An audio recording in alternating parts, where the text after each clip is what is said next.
Olá, meus irmãos e irmãs de Ideal Espírita, vocês amigos e amigas que nos acompanham aqui na página Estação da Luz Espírita, muitíssimo obrigado mesmo pela sua companhia. A nossa página Estação da Luz Espírita não tem fins lucrativos, o objetivo é a divulgação da doutrina espírita. E é por isso que nós reunimos aqui esta sede de matérias espíritas para que possa atender às suas necessidades, estudo, lazer, pesquisa. Você encontra aqui na nossa página Estação da Luz Espírita os livros da codificação, obras suplementares, entrevistas, palestras e os programas da Web Rádio Estação da Luz de Natal e Web Rádio Cristo Consolador de São Paulo. Ou seja, um acervo que atenda às suas necessidades, sem fins lucrativos. O objetivo é a divulgação da doutrina espírita. E agora eu convido você para nos acompanhar na reprodução de mais esse trabalho imperdível. Muito obrigado mesmo pela sua companhia e vamos juntos!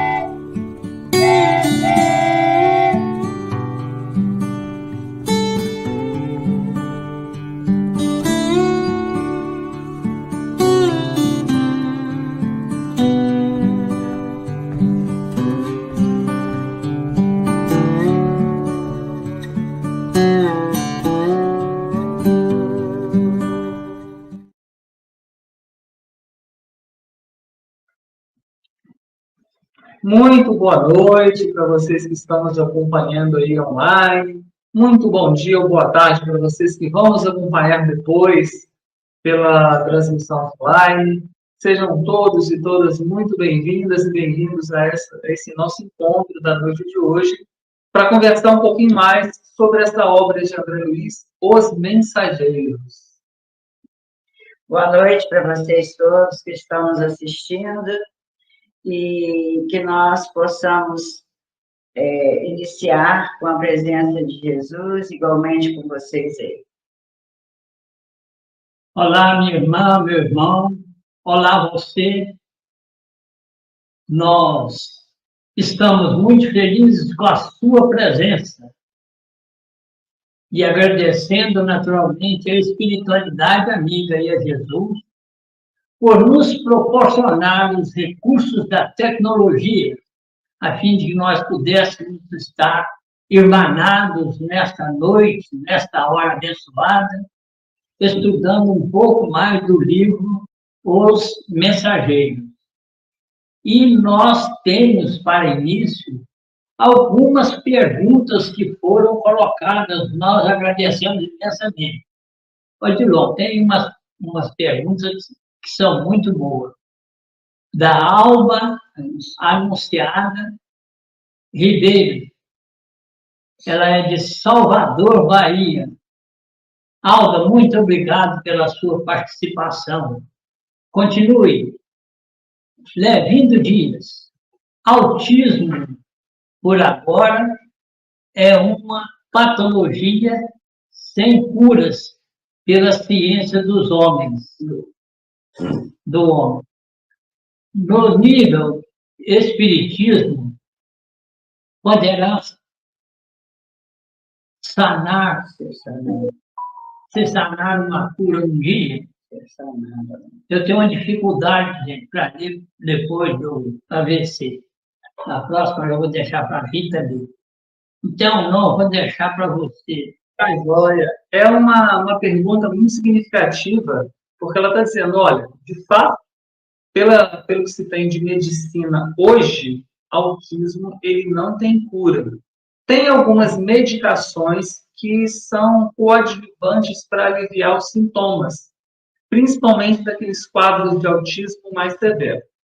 E ela pergunta, e do ponto de vista da doutrina espírita?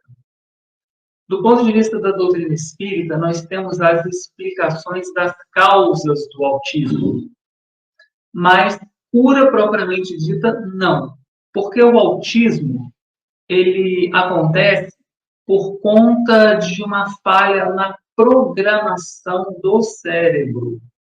Imaginem o cérebro sendo o nosso computador. E o computador, quando ele não tem nenhum aplicativo, o computador ele está perfeito, funciona, mas ele não atende às nossas necessidades, porque não tem lá o aplicativo que a gente precisa. Então, quando a gente instala o aplicativo, aí o computador passa a nos ser útil para o trabalho. O cérebro é a maquinaria física, é o nosso computador. E o aplicativo instalado nesse cérebro é realizado pelo espírito reencarnante.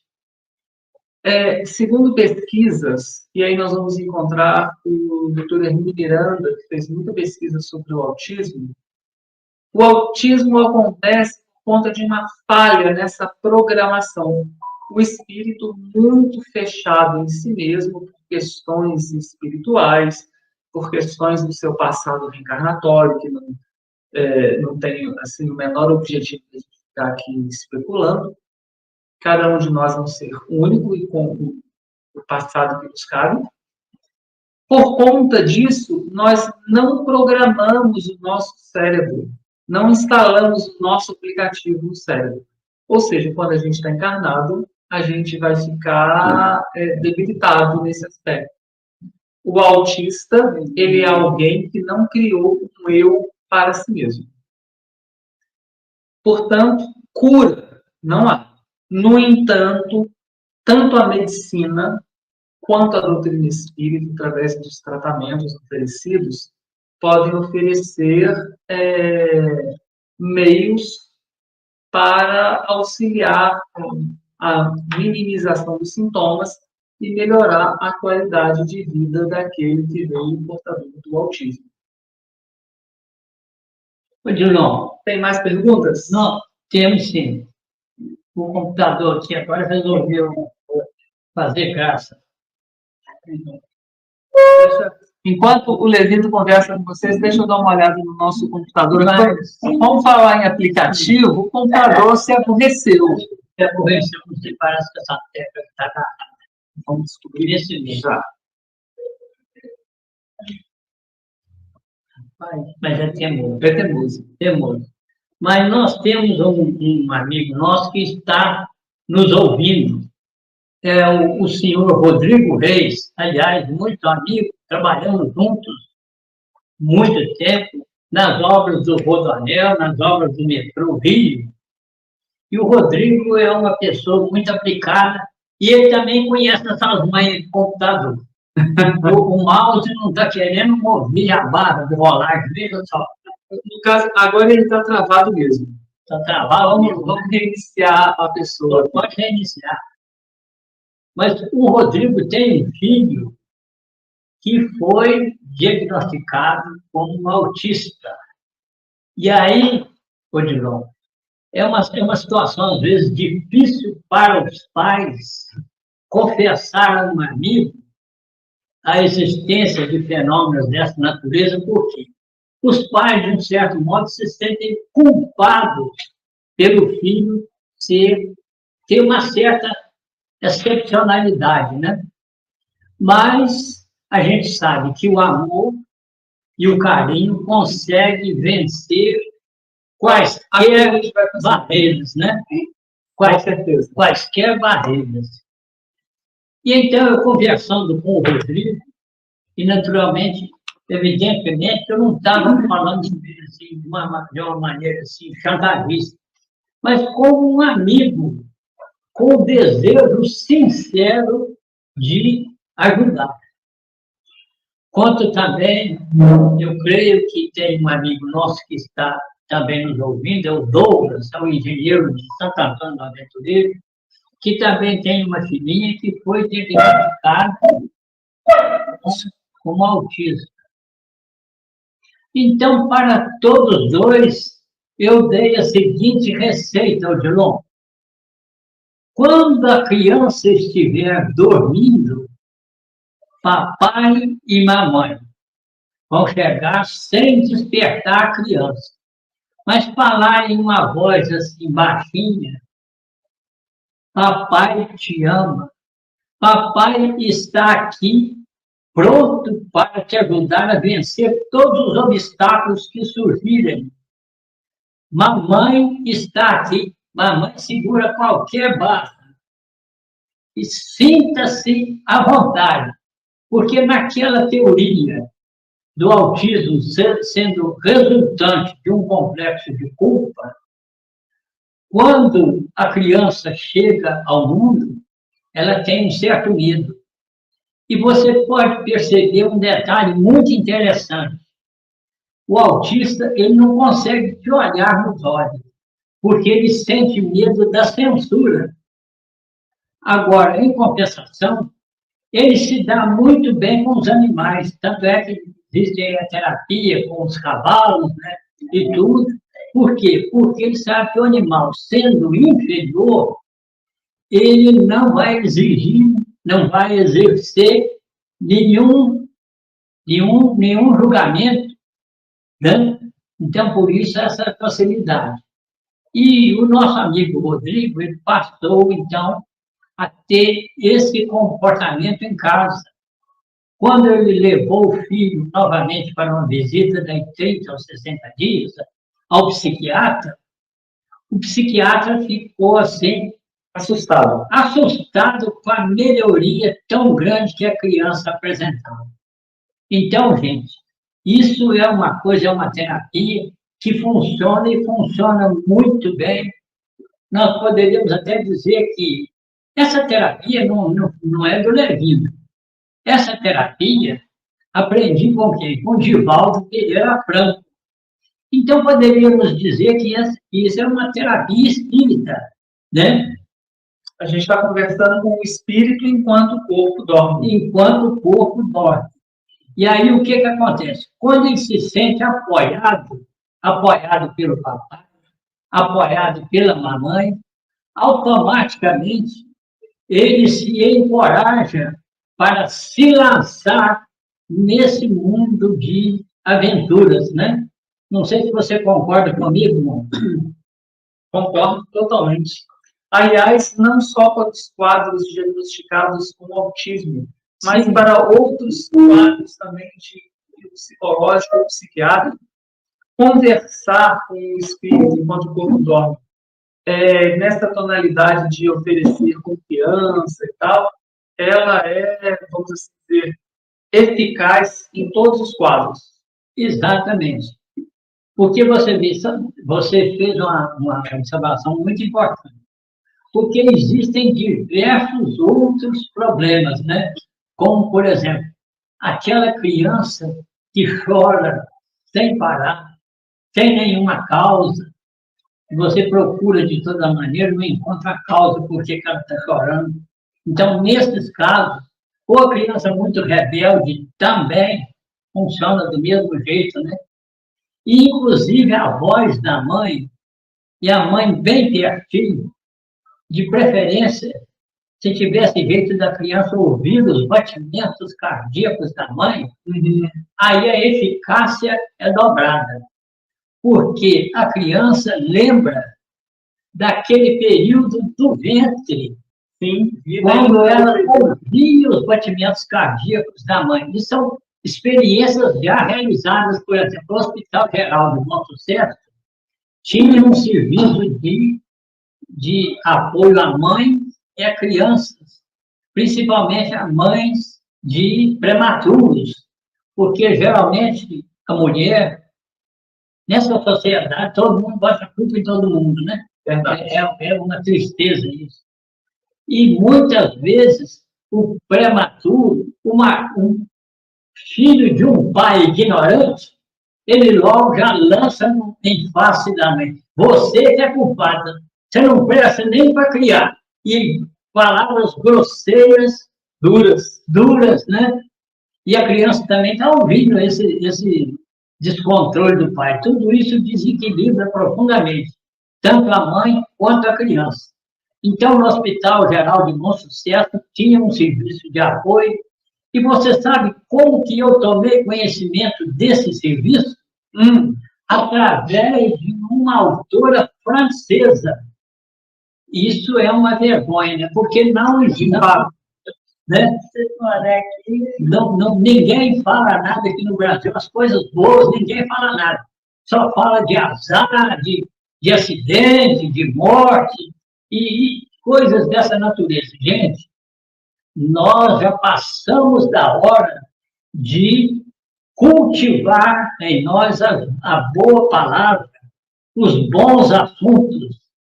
O Odilon ainda estava vendo um pensamento agora mesmo, do seguinte, que é a gente se sentir participante da vida do outro, né?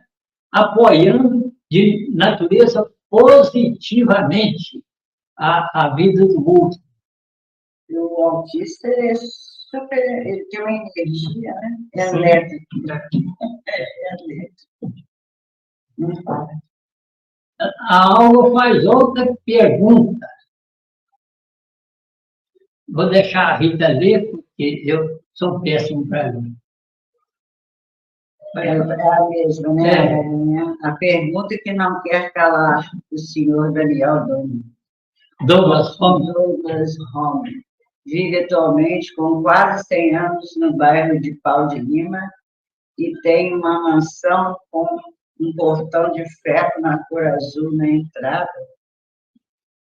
Ela está fazendo a pergunta se Daniel Douglas Home reencarnou no Brasil Divaldo Pereira Franco. Ele mora lá, né? Bem vizinho do Divaldo. Mas, gente, de maneira alguma, mas existem boatos para tudo quanto é lado. Há uns tempos atrás, né, eu vi pessoas comentando o seguinte, que o Chico Xavier era a reencarnação do Allan Kardec. Outros já afirmavam que Allan Kardec tinha reencarnado no Nordeste brasileiro. Mas, gente, esses boatos a gente não deve acreditar nem num boato. Deixa os boatos para lá. Isso é de gente que não tem o que fazer. Nós vamos te dizer que o Daniel Douglas Home, ele nasceu no dia 20 de março de 1833 e desencarnou em 21 de junho de 1886. Então, veja bem, a possibilidade do encontro dele com Kardec eram bem remotas, principalmente naquele tempo. Que hoje nós temos uma mobilidade muito grande, uma facilidade, né? É ônibus para todo lado, é trem de ferro. Naquela época, não. Era difícil. Não, as coisas eram difíceis pra caramba, né? Agora, eu gostaria de dizer para a nossa amiga que tem um livro que, inclusive, está disponível no formato PDF na internet, que é História do Espiritualismo. Não é do Espiritismo, não, é do Espiritualismo. Ali aparece muito o Daniel Douglas Home. Aparece sim. E muitos outros médios importantes. Importante, mas vamos dizer assim, na história, né? Os que foram assim, mais mencionados, né? Mais mencionados, exatamente. Porque se a gente procurar a opinião, por exemplo, da Wikipedia, não, eles têm uma opinião totalmente doida. A única coisa que eu vou, inclusive, aconselhar os nossos irmãos que estão nos ouvindo para procurar aí nessa enciclopédia livre, a Wikipédia, uns falam Wikipédia, outros falam Wikipedia. Tá, Wikipédia, gente. Pergunta lá o que é o Evangelho segundo o Espiritismo. E ali nós vamos encontrar uma definição perfeita, não? Perfeita, de fato. Porque vai dizer o seguinte, que o senhor Allan Kardec, longe de criar uma Bíblia espírita, né, ele condensou em um livro os ensinamentos morais de Jesus. Veja bem, a realidade é a realidade, é a realidade. Agora, o Aloysio Moraes, do Caminho do Sol, de Petrolina. Aloysio, eu já morei na Petrolina, hein? Morei no conjunto Massangano. Nós, inclusive, eu trabalhei numa empresa que construiu 500 dessas casas que aí estão. Mas hoje isso tudo mudou muito, né? a gente via o aeroporto, quem estava lá onde nós estávamos trabalhando na construção das casas, mas o aeroporto ficava atrás da matinha, né, de uma floresta assim, pequena. Mas o Aloysio pergunta, Daniel Douglas Home chegou a encontrar pessoalmente com Allan Kardec? Faltou até um pedacinho. Dificilmente. Dificilmente, né? Dificilmente. Porque o Kardec desencarna em 1869. Sim. Então, você vê, só sobrou um gap de 3 anos. Então, é bem provável que ele não tenha encontrado. E conforme nós dissemos, né, o deslocamento naquele tempo era muito difícil, né?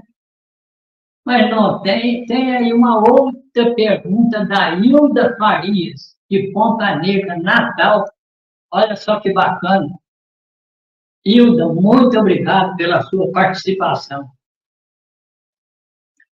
O Noela faz uma pergunta interessante. Muito, muito.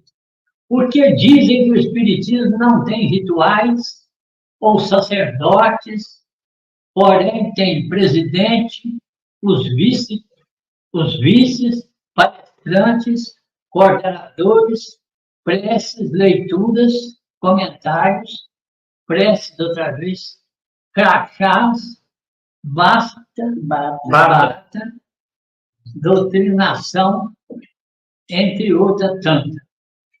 Aqui na nossa região, nós não temos bata. As roupas são as roupas convencionais, né, vamos assim dizer, preferencialmente roupas mais tranquilas, mais discretas. Aquelas roupas, através das quais dá para ver, a gente vê o perispírito da pessoa, não são roupas adequadas para templos religiosos. Agora, a questão da ausência de rituais é interessante, por quê?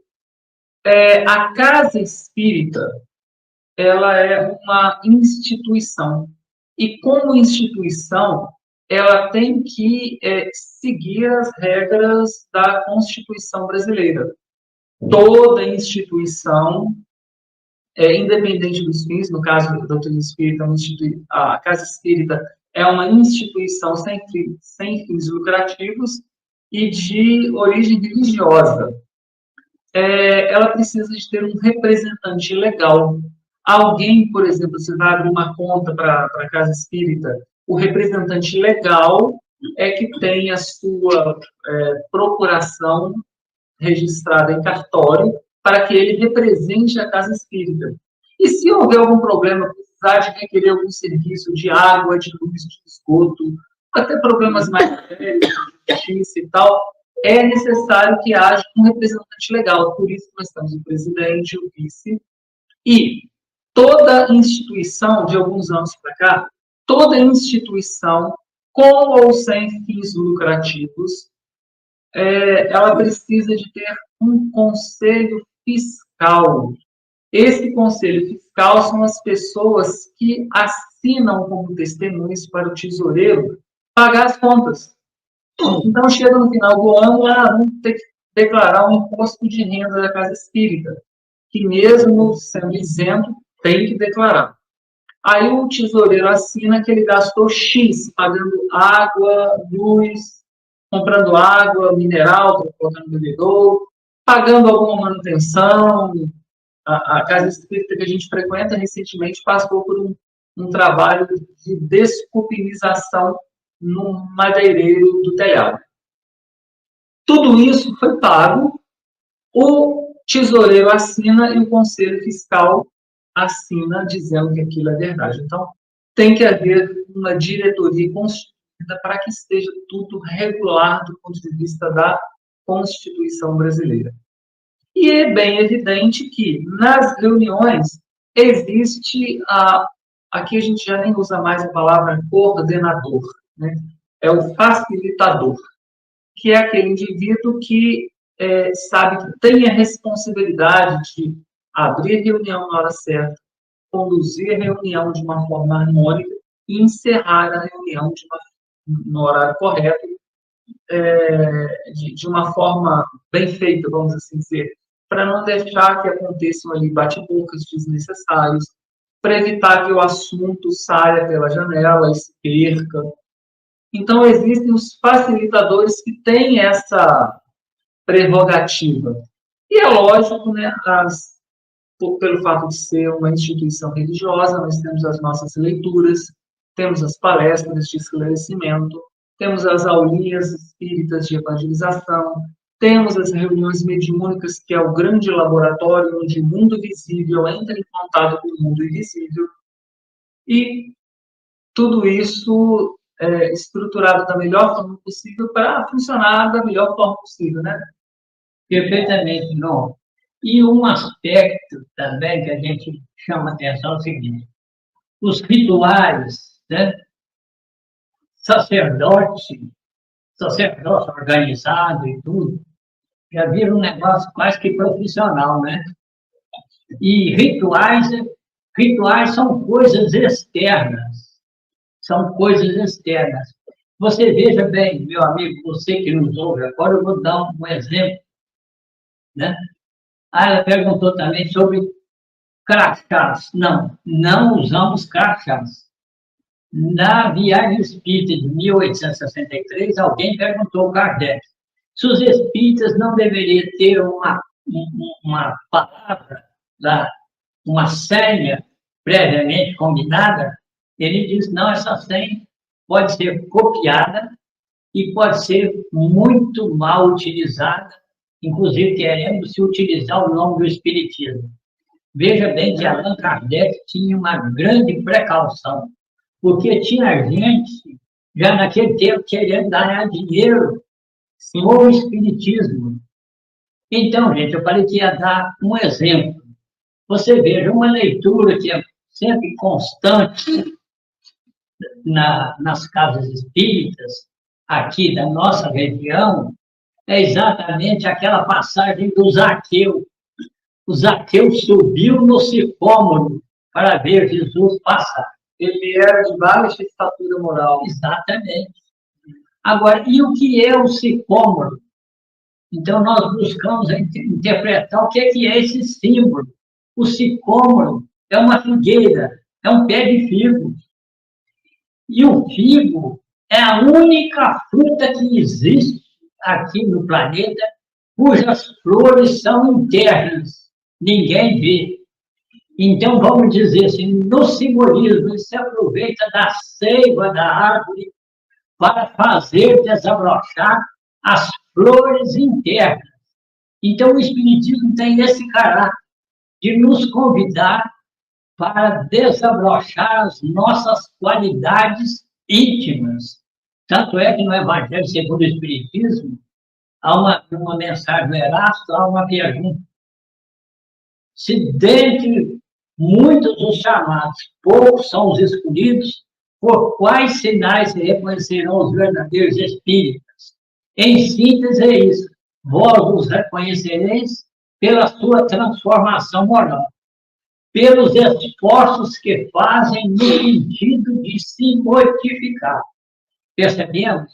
Então, essa é uma pauta de grande significação para os espíritas, quanto também todos os espíritas devem saber, inclusive de Córneo, a questão 919 do Livro dos Espíritos, quando Kardec propõe a seguinte pergunta: qual a maneira mais prática e eficaz que tem o homem de se melhorar nessa vida e não tombar nos arrastamentos do mal?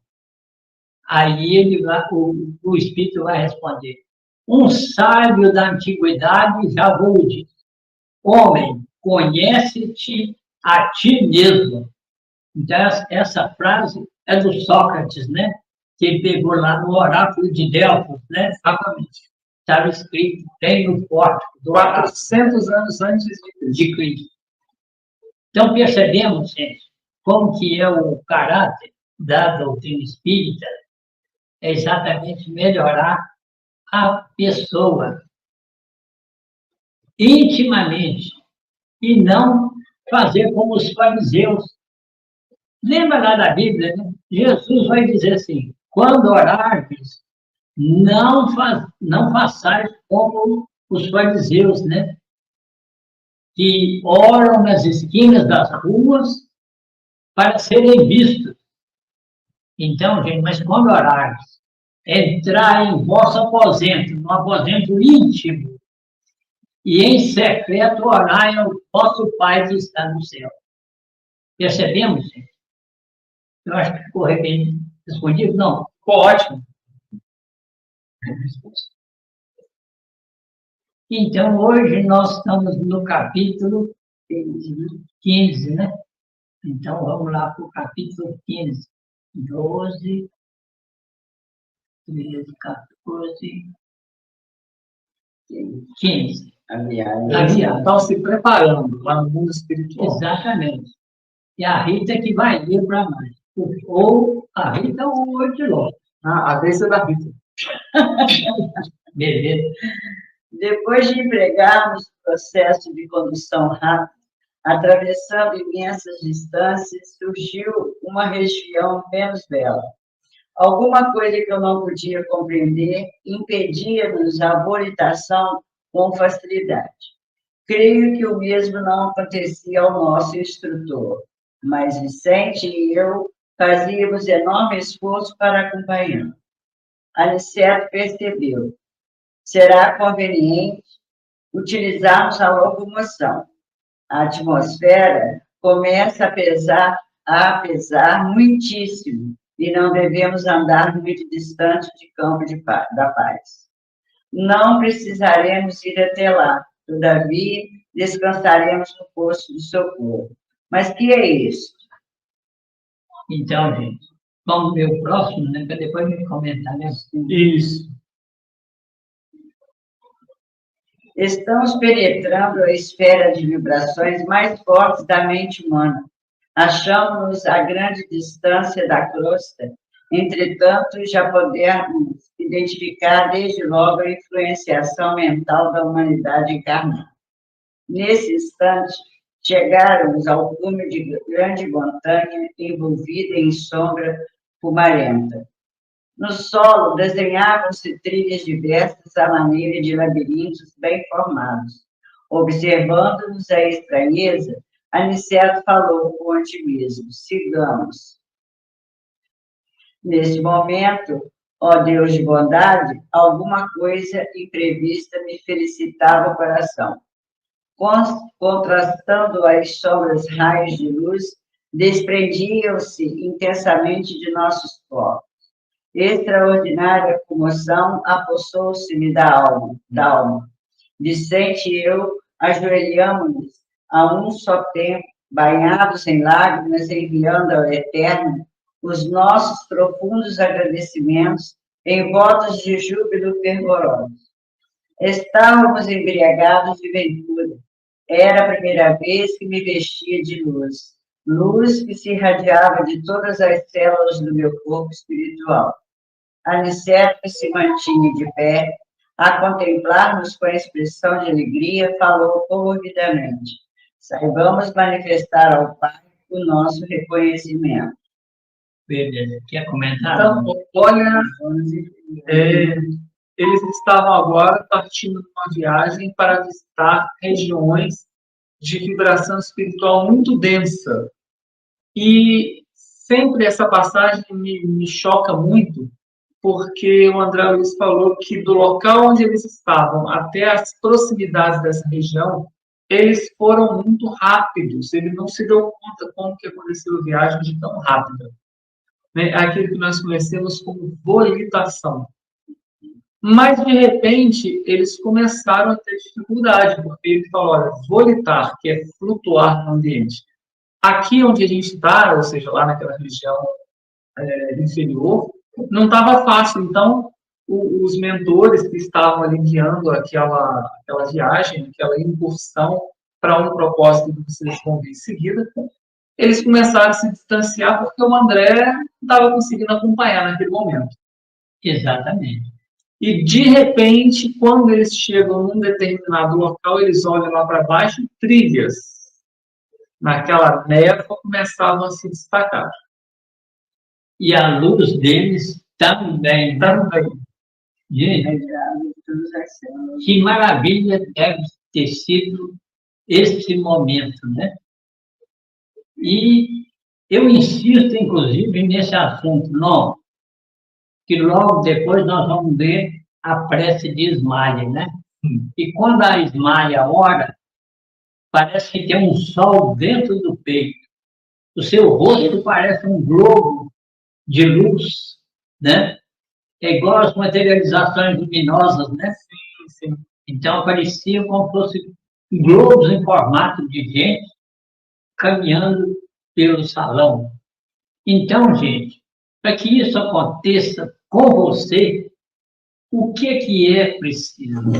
Orar com fervor, orar com fé, com simplicidade, com humildade e honestidade. Aí sim, aí nós vamos experimentar esse fenômeno. Talvez a gente não veja, né? Sim. Mas um médium vidente certamente vai perceber. Agora, é muito importante, e Ismael procedeu dessa forma, a sinceridade ao orar. Porque normalmente a gente quer enganar Deus, né? A gente quer passar perto na espiritualidade. Eu me lembro, isso foi uma lição de vida para mim, imensa. Eu me lembro que há muitos anos atrás, aqui na nossa região, hoje já nem tanto, mas era comum as crianças, na época do Natal, escreverem cartinha para o Papai Noel e botava no correio. Aí o pessoal do correio, eles pegavam essas cartas e distribuíam para pessoas de boa vontade, para essas pessoas darem algum presentinho para a criança. O próprio correio muitas vezes entregava. O carteiro ali onde eu moro, muito conhecido nosso, nos visitava sempre, porque a gente tem, minha irmã e eu temos uma pequena empresa e chega muita coisa pelo correio. Ele chegou com uma cartinha na mão, já próximo do Natal, ele falou, olha, essa cartinha aqui chegou agora, a seleção no correio já foi feita, já foi despachado para quem podia ajudar, essa cartinha aqui não vai poder ser atendida no correio. Vocês poderiam tentar dar algum brinquedo, alguma coisa para essa criança? Aí minha irmã e eu pegamos a cartinha e falamos assim, pode deixar que a gente resolve. O carteiro ficou todo feliz e a gente também. Pois é. Aí a cartinha estava dizendo o seguinte, era de um menininho de 8 anos de idade, dizendo o seguinte, neste ano eu me comportei muito bem. Quero saber qual criança de 8 anos se comporta mentira. Mas aquela criança estava fazendo o que a gente faz com a espiritualidade. A gente vira para o mundo espiritual e fala, me ajuda aqui, porque eu não vou errar mais. Eu tenho a impressão que a espiritualidade rola de mim. É verdade. Não. Inclusive, tem outro também, ainda existem as promessas. Misericórdia. Nossa Senhora, se a senhora me der isso assim, a troca. Eu, em troca, vou fazer uma promessa, eu vou lá em Aparecida do Norte, eu vou a pé. E me falaram que teve muito isso aqui que já Olha, foi esse ano. Não, pois é, eu sei, mas isso não passa de uma falsidade. Eu vou dar uma vela em troca de alguma coisa, eu vou dar alguma coisa material em troca de um benefício espiritual. Mas a gente não fala assim, aqui nós estamos perto do asilo da cidade. A gente não fala assim, eu vou passar um gelo lá no asilo, vou lavar todos os banheiros. Ah, sim. Isso que a gente não faz. Não. Vamos pegar um velhinho daqui, vamos trazer para sua casa, dar banho, vamos passear um dia, vamos pisar, vamos dar o café da tarde. É verdade. Então, 6 horas. Então, a gente tem que aprender a ser honesto, né? Sincero nas nossas orações, nas nossas preces. Então, a gente vai continuar lendo mais um pedacinho. Mergulhávamos num clima estranho, onde predominavam o frio e a ausência de luz solar. A topografia era um conjunto de paisagens misteriosas. Picos altíssimos semelhavam vigorosas agulhas de treva, desafiando a vastidão. Descíamos sempre como viajores ladeando escuros precipícios. Esquisita vegetação subia do solo de espaço a espaço entre os grandes abismos. Aves de horripilante aspecto surgiam, enchendo o silêncio de pios angustiados. Rija ventania soprava em todas as direções. Que dizeis de tudo isso? Ignorava que houvesse tais regiões entre a crosta e a nossa cidade espiritual. Pois é, gente, que situação interessante, né? Aves de aspecto horripilante, com piados estranhos, né? E tudo isso fruto das misérias das nossas mentes. Com certeza. Exatamente. Porque nós aqui na Terra não estamos muito próximos do umbral, né? O umbral próximo de nós, né? Porque a gente vê a base comportamental da criatura humana. Gente, vamos dizer que nós fossemos fazer um relatório, então, sincero, falando a Deus do comportamento da humanidade. O que nós diríamos? Não vai ser bom, não. Não. Você vê, é guerra, é terrorismo, A proibição. As divisões é tudo para mim e nada para vocês. Sim, exatamente. Além do sensualismo, né? Gente, isso os espíritos estão sempre nos chamando a atenção para o sensualismo, né? Porque tudo, às vezes, que nós engendramos tem como finalidade sensual, né? Você veja, por exemplo, como a mulher é usada como objeto nas propagandas diversas, nos chamarins diversos, né? Você abre a internet para pesquisar um determinado assunto. Eu lembro uma vez, eu estava em São Paulo, na firma NM, e tinha um engenheiro lá, o André, nós estávamos fazendo um trabalho junto, e ele me pediu para fazer uma pesquisa para ele sobre uma peça mecânica. Era coisa de tubulação. E tem umas peças que tem uns nomes assim meio enrolados, sabe? E eu digitei e fui procurar. O que surgiu na tela? Uma mulher nua em cima de uma cama de casal e fazendo assim com o dedo. Vem, vem. O que tinha isso a ver com a peça? Ainda aparece. E você vê a quantidade de tapeadores que existem por aí, né? A quantidade de golpes. Aí a gente imagina, se a gente fosse assim, pudesse colocar numa peneira o pensamento de toda a humanidade e desse uma sacudida, o que ficava, né? Era coisa muito ruim, gente. Coisa muito ruim. Era para a gente ter vergonha, né? É verdade. Então, nós, lendo esse livro, é um convite para todos nós, para nós melhorarmos o nosso padrão mental, o padrão de pensamento, porque é assim que nós vamos conquistar horizontes nem sonhados nesse momento. Verdade. Essa é a verdade. Nós vamos acabar de ler o capítulo 15.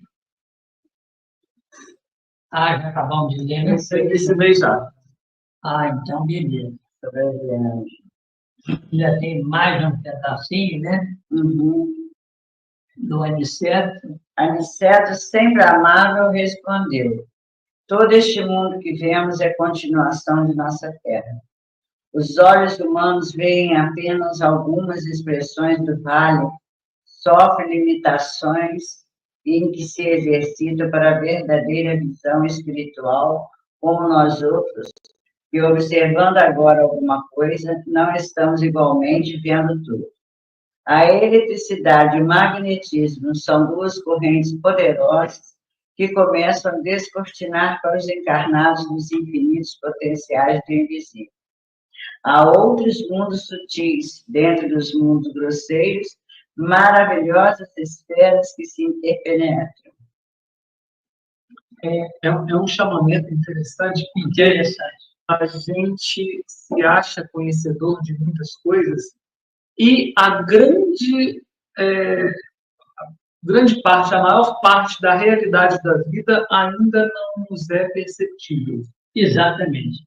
Olha, eu estava vendo a conversa do Paulo César Frutuoso, aquele médico lá do Centro Espírita, lá, Frei Luiz. Ele conversando com o espírito materializado ao lado dele. Frederico, como é que você conhece uma célula cancerosa?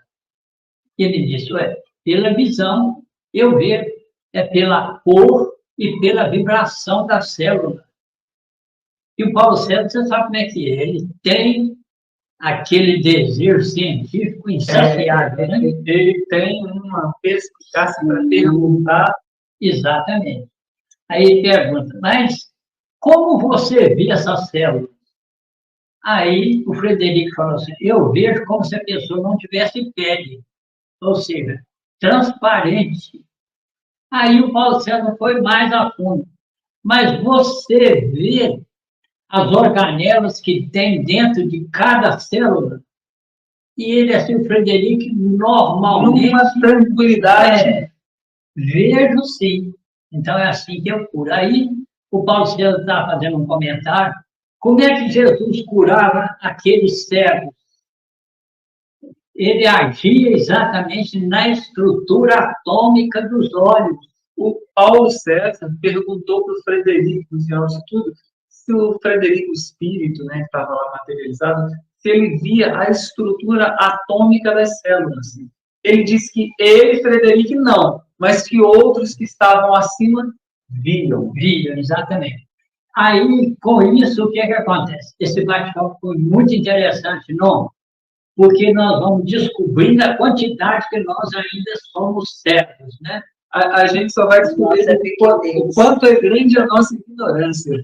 Exatamente. A cada dia nós vamos descobrindo mais sobre a nossa ignorância. Só por uma curiosidade, consta que acredita-se que a ciência humana conhece 4% do universo conhecido.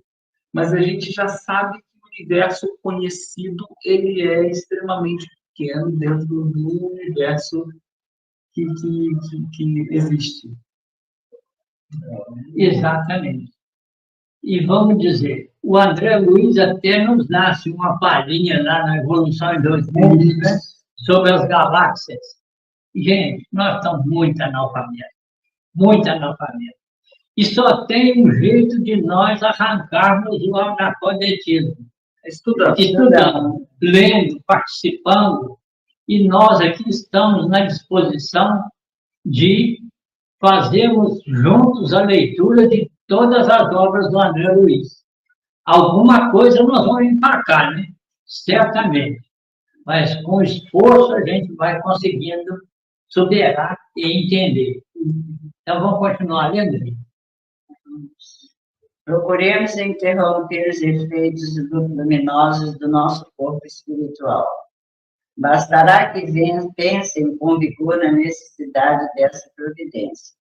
Estamos atravessando extensa zona a que se acolhem muitos desventurados, e não é justo humilhar os que sofrem com a exibição de nossos bens. Obedecendo ao conselho, verifiquei o efeito imediato. Os fios de luz que me irradiavam do corpo apagaram-se como por encanto. A excursão tornou-se menos agradável. Descíamos milagrosamente através de despenhadeiros de longa...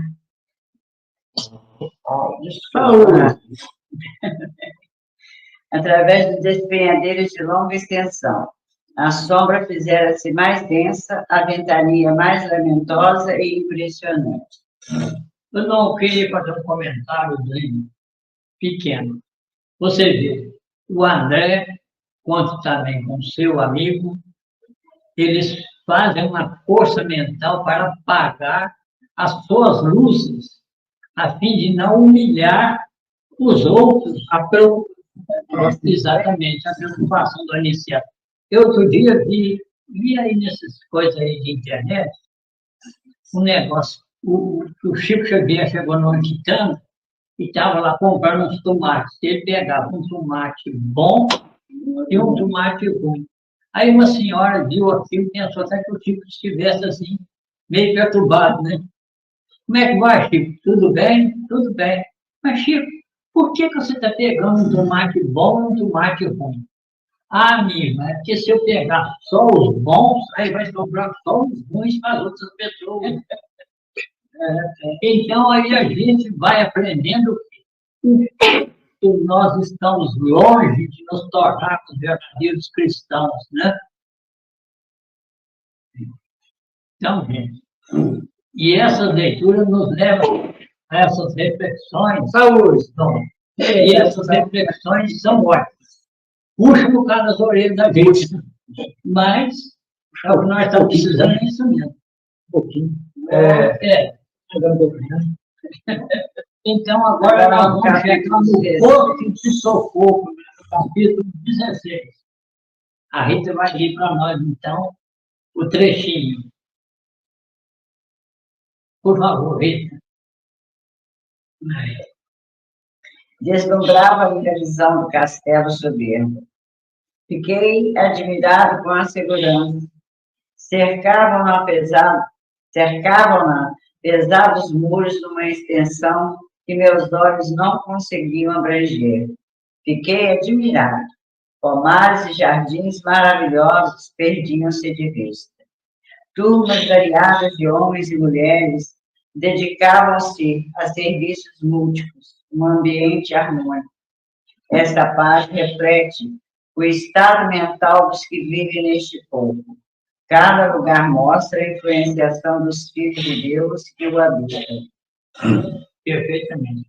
Não, isso aí vai me deixar uma observação. Só vou fazer uma observação.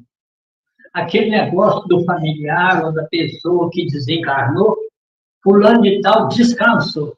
Esquece esse negócio. Não existe isso. Né? Só existe trabalho. E nem é bem trabalho. Só existe servir, né? Nos capítulos anteriores, nós observamos que há uma grande diferença entre ser um trabalhador e ser um servidor, né? Exatamente. Ainda no posto de socorro. Atingindo o edifício central, fomos defrontados por um casal. Meu caro Alfredo, o administrador e sua amiga Ismael. Alfredo nos apresentou o lugar com escadas de mármore de uma beleza incrível.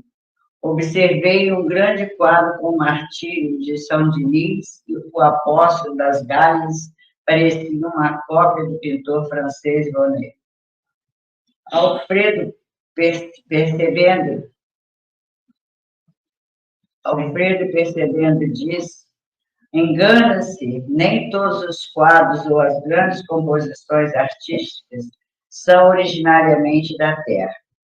Temos aqui uma tela pintada por um cristão numa cidade espiritual ligada à França. É bonito mesmo. Bonnat a reproduziu na Terra. Eu fui conhecer a tela original na cidade espiritual. Olha que interessante. Eu acho fantástico quando ele fala que aquele quadro que estava sendo observado, muito bonito, ele não era originário da Terra. Na verdade, como que a gente pensa nessa relação do que existe no mundo espiritual e do que existe aqui? O mundo material é uma cópia imperfeita daquilo que existe no mundo espiritual. Então, tanto aquilo de bom que existe aqui, quanto aquilo de ruim, existem no mundo espiritual de uma forma diferenciada. Lá eles acabaram de atravessar um vale, uma região extremamente inferior, difícil, densa, com paisagens assim horripilantes e tal, fruto da nossa mente. E aqui nós temos essas paisagens, quando não naturais, são paisagens do ambiente moral das pessoas, lugares. E as grandes obras de arte, eu acho isso fantástico. Com certeza, elas são cópias daquilo que existe no mundo espiritual. Exatamente. Não, e esse sacrifício, né, deste mártir deve ter sido na cidade de Lyon, né? Possivelmente. É bem provável, Bem provável. em Lyon. Porque Emmanuel vai chamar essa cidade de, além de capital das Galhas, mas também a cidade dos mártires, lá em Ave Cristo. Deixa eu fazer uma observação. Sim. Já são 9h23. Eita, Está na hora de a gente começar a fazer os apontamentos finais para despedir. Exatamente. capítulo 17, romance do Alfredo. Vamos deixar para começar o 17 semana que vem. Sim, semana que vem, exatamente. Mas eu acho que foi tudo muito útil, né? Com certeza. As reflexões Passou sobre as até perguntas Passou rápido. passa muito rápido. A gente se empolga. E aí, gente, nós queremos pedir a vocês, participem, mandem perguntas. No convite tem um número de WhatsApp, faça a sua pergunta pelo WhatsApp. Isso tudo incentiva a todos nós a buscarmos resposta, a buscarmos o entendimento de natureza superior. Vamos participar com o coração, com vontade mesmo. Hoje mesmo nós vimos ali a mensagenzinha passando na nossa telinha do nosso amigo Tavares, dizendo que já tinha perguntas no ar. Mas o modelo de transmissão que a gente usa aqui não dá para a gente ler na hora. Tá? Mas tenho certeza que semana que vem a gente vai estar comentando aí a participação de vocês, tá bom? Perfeito. Gente, então fiquem com Deus. Que Jesus abençoe cada lar participante desta hora abençoada. Que Deus a todos nos abençoe e nos direcione, guie os nossos pensamentos, para que na próxima semana possamos produzir um trabalho mais eficiente do que o de hoje. Muito obrigado e até a semana que vem. Tchau. Fiquem com Deus.